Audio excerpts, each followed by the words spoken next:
मकवानपुर जिल्लामा रहेको पाथिभरा मन्दिर है। यहाँबाट अब तल मन्दिरको दर्शन गरेर हामी तल जाँदैछौँ। यदि तपाईँहरू पाथिभरा मन्दिर आउँदै हुनुहुन्छ भनेदेखि यहाँ पाथिभरा मन्दिर ताप्लेजुङमा पनि छ र हेटौँडामा पनि छ है। हामी यहाँबाट अब यता लाग्दैछौँ अब मन्दिरको दर्शन गरेर। अवश्य पनि माता पाथिभराले रक्षा र कल्याण गरून्। हामी यसरी लाग्दैछौँ पाथिभरा मन्दिर दर्शन गरेर।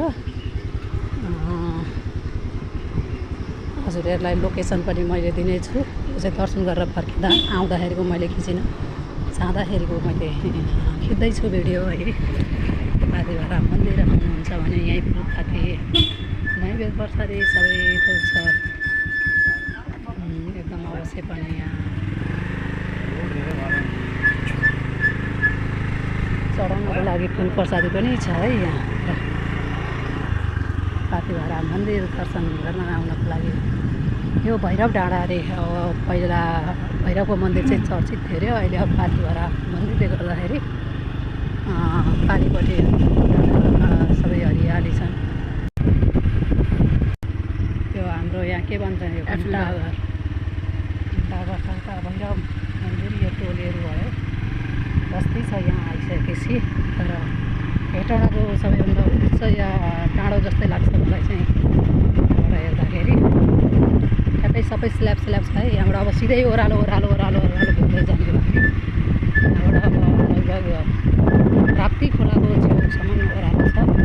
कच्ची बाटो कतै छैन, सबैतिर स्ल्याब छ।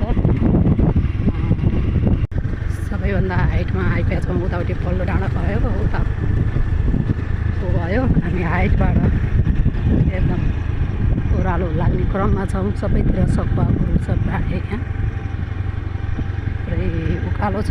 छोटो सिँढीको बाटो हिँड्छु भन्नेलाई पनि सिँढीको बाटो पनि छ। रेड टाइगर भनेर पनि छ है यहाँ उता बस्नेहरूको लागि। पुरै ओह्रालो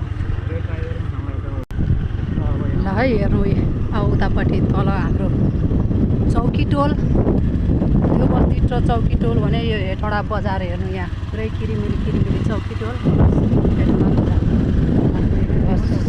ठ्याक्कै ओह्रालो गर्दै जाने हो हामी। कानुनी बन्दोबस्त भएको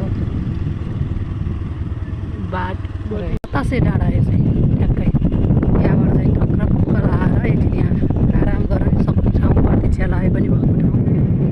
पुरै ओह्रालो पारिपट्टि डाँडा छन्, वारिपट्टि डाँडा छन्, बिचमा राप्ती खोला छ। यो पाथिभरा माता उता काठमाडौँबाट आउने टाटासम्ममा आउने बाटो छ।